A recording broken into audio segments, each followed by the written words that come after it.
અમદાવાદ શહેરમાં અસામાજિક તત્વો બેફામ બન્યા છે ત્યારે હાથીજણમાં જાહેરમાં હુમલાની ઘટના બની છે। પોલીસને પડકાર આપી જાહેરમાં હુમલો કરવામાં આવ્યો છે તો ધર્મવાટિકા સોસાયટીના રહીશ પર હુમલો કરવામાં આવ્યો અને કાળા કલરની નંબર પ્લેટ વગરની ગાડીમાં આવીને હુમલો કર્યો હતો।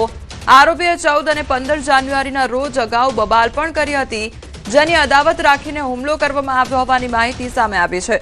તો પિતા પુત્ર પર હુમલો કરીને આરોપીઓ ફરાર થઈ ગયા હતા। તો સ્થાનિકો દ્વારા આક્ષેપ કરવામાં આવ્યો છે। ઘટનાને પગલે સોસાયટીના રહેવાસીઓમાં ભયનો માહોલ સર્જાયો છે। વિવેકાનંદ નગર પોલીસ સ્ટેશનમાં ગુનો નોંધીને વધુ તપાસ હાથ ધરવામાં આવી છે। તો હાથીજણ વિસ્તારની આ ઘટના કે જ્યાં જાહેરમાં હુમલાની ઘટના બની છે, પિતા પુત્ર પર હુમલો કરવામાં આવ્યો હતો। અસામાજિક તત્વો જાણે અમદાવાદ શહેરમાં બેફામ બન્યા હોય તે પ્રકારની પરિસ્થિતિ જોવા મળી રહી છે।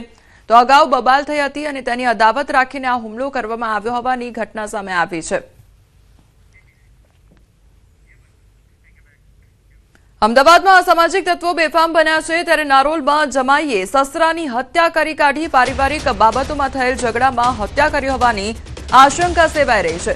પોલીસ ઘટનાસ્થળે પહોંચીને આરોપીને પકડવા માટેની તજવીજ શરૂ કરવામાં આવી છે। તો પોલીસ દ્વારા વધુ તપાસ હાથ ધરવામાં આવી છે। આરોપીને પકડવા માટેની તજવીજ હાથ ધરવામાં આવી છે। તો પારિવારિક બાબતોના કારણે ઝઘડો થયો હતો અને ત્યારબાદ હત્યાને અંજામ આપવામાં આવ્યો છે। નારોલ વિસ્તારની આ ઘટના કે જ્યાં જમાઈ દ્વારા જ સસરાની હત્યા કરી કાઢવામાં આવી છે। પારિવારિક બાબતોમાં થયેલ ઝઘડામાં હત્યા કરી હોવાની આશંકા સેવાઈ રહી છે। તો પોલીસ ઘટનાસ્થળે પહોંચી છે અને આરોપી પકડવાની તજવીજ હાથ ધરવામાં આવી છે। અમદાવાદના નારોલ વિસ્તારની આ ઘટના સામે આવી છે જ્યાં હત્યાને અંજામ આપવામાં આવ્યો છે। સંવાદદાતા ઋત્વિજ અમારી સાથે જોડાઈ ગયા છે। ઋત્વિજ, સસરાની હત્યા નિપજાવી દેવામાં આવી છે જમાઈ દ્વારા, જો આખરે કારણ શું સામે આવી રહ્યું છે, શું વિગતો મળી રહી છે? જી કોમલ, વાત કરીએ તો ગત મોડી રાતનો આ બનાવ છે। જે આરોપી છે તે આરોપી તેની પત્નીને લેવા માટે સાસરીમાં ગયો હતો। જોકે તેની પત્ની છે, તેની માતા અને જે ભાભી છે તેની સાર સંભાળ લેવા માટે પિયરમાં આવી હતી। જોકે જ્યારે આ આરોપી છે તેને લેવા માટે પહોંચ્યો હતો ત્યારે તેના સસરા દ્વારા તેને કેટલાક દિવસ વધુ રોકાવા માટે જાણ કરવામાં આવી હતી, કારણ કે પોતાની પત્ની અને જે તેની પુત્રવધુ હતું તેની સાર સંભાળ લેવા માટે તેની દીકરી આવી હતી। આ દરમિયાન જે આરોપી છે તેને તેના સસરા સાથે બોલાચાલી ઝઘડો થયો હતો અને ત્યારબાદ તે ધમકી આપીને ત્યાંથી નીકળી ગયો હતો। થોડી વાર બાદ તે તેના ભાઈ અને માતા સાથે પરત આવ્યો હતો અને જે ત્રણેય જણાએ જે તેના સસરા છે તેઓની સાથે બોલાચાલી ઝઘડો કર્યો હતો। ત્યારબાદ આ બંને ભાઈઓએ ભેગા મળીને જે સસરા છે તેને છરીના ઘા મારીને મોતને ઘાટ ઉતારી દીધા હતા। જ્યારે સમગ્ર ઘટનાની જાણ પોલીસને કરતા નારોલ પોલીસ ઘટના સ્થળ પર પહોંચી હતી અને હાલમાં આ બે આરોપીઓ વિરુદ્ધમાં હત્યાનો ગુનો દાખલ કરીને વધુ કાર્યવાહી શરૂ કરી છે। જે ઋત્વિજ, સમગ્ર માહિતી બદલ આપનો આભાર। વાવ થરાદ જિલ્લાના લાખણીના જસરામાં ચાલતા અશ્વ શો મેળામાં એક બુલ વિફર્યો અને પાડાને શોમાં લઈ જવાઈ રહ્યો હતો। તે જ સમયે તે વિફર્યો હતો। પાડો બેકાબુ બનતા થોડા સમય માટે લોકોમાં દોડધામ મચી ગઈ હતી। જો કે મહા મહેનત બાદ બુલના માલિકે તેને શાંત કરતા લોકોએ હાશકારો અનુભવ્યો હતો।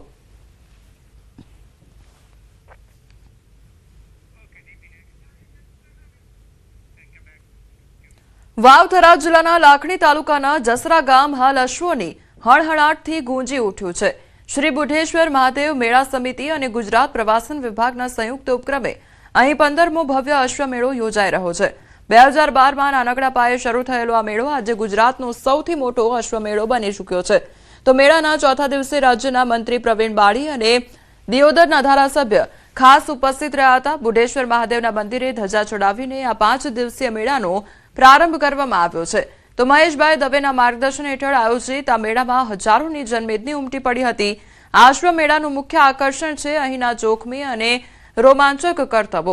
ગુજરાત પોલીસનું અશ્વદળ હોય કે દેશભરમાંથી આવેલા 1000થી વધુ અશ્વ સવારો દરેક પોતાની કુશળતા બતાવી રહ્યા છે। 40 કિલોમીટરની એન્ડ્યોરન્સ રેસ તેમજ અશ્વ ટેન્ટ પેગિંગ અને જમ્પિંગ શો, અતિ જોખમી પાટી દોડ અને બેરલ રેસ તેમજ મારવાડી અને કાઠિયાવાડી નસલોનું પ્રદર્શન ખાસ આકર્ષણનું કેન્દ્ર રહ્યા છે।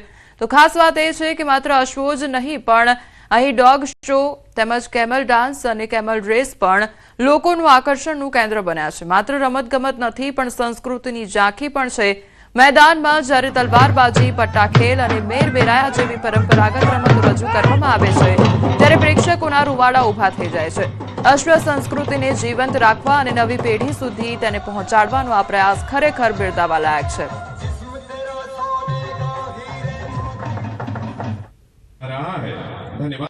જે રાજાઓ મહારાજાના સમયની અંદર જે યુદ્ધ લડતા હતા એવા ઘોડાઓની પણ બ્રીડ અહીં જોવા મળી રહી છે.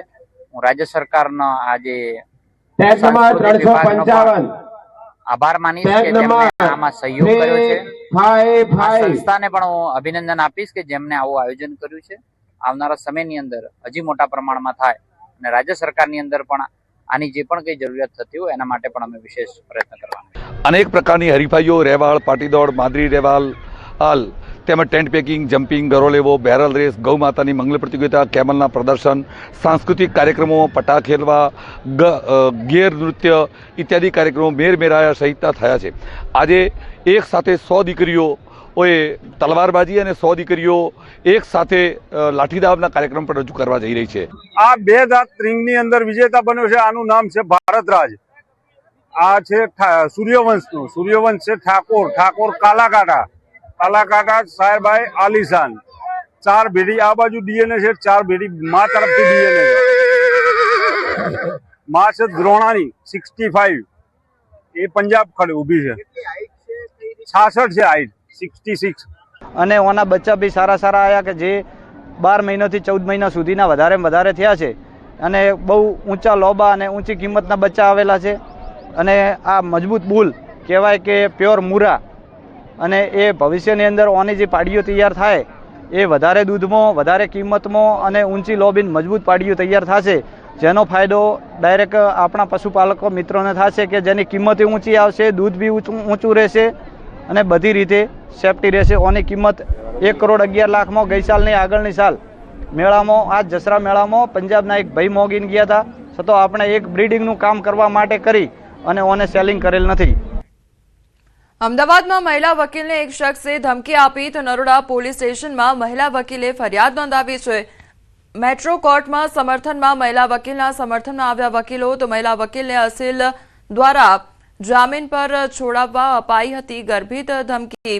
તો પ્રાંજલ પટેલ નામના અસીલ દ્વારા મહિલા એડવોકેટને અપાઈ હતી ધમકી. તો મહિલા વકીલે અન્ય વકીલનો નંબર આપવાનું કહેતા અસીલે અસભ્ય વર્તન કર્યું હતું. નરોડા પોલીસે આરોપીને પકડી કોર્ટ સમક્ષ રજૂ કર્યો. આરોપી તરફે કોઈ વકીલ હાજર નહીં રહેતા સોમવારે સુનાવણી હાથ ધરવામાં આવશે.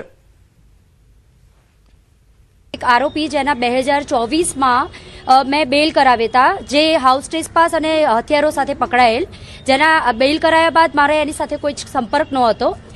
ગઈ તારીખ 10 તારીખના રાત્રે એ અવારનવાર મને વિડીયો કોલ કરતા કે મેં ડ્રિંક એન્ડ ડ્રાઈવમાં પકડાયો છું, મને છોડાવો, પણ મેં એને કોઈ રિસ્પોન્સ ના આપતા બીજા દિવસે 12:30 વાગે તેઓએ મને બીજા નંબર પરથી ફોન કરેલ અને મને કહેલ કે તમે મને છોડાઈ આપો. મેં એમને એવું કહેલ કે ભાઈ હું અત્યારે આવી શકે, તબિયત નાદુરસ્ત હોય, હું આવી શકેલ એમ નથી, તમે બીજા કોઈ એડવોકેટને બોલાવી લો.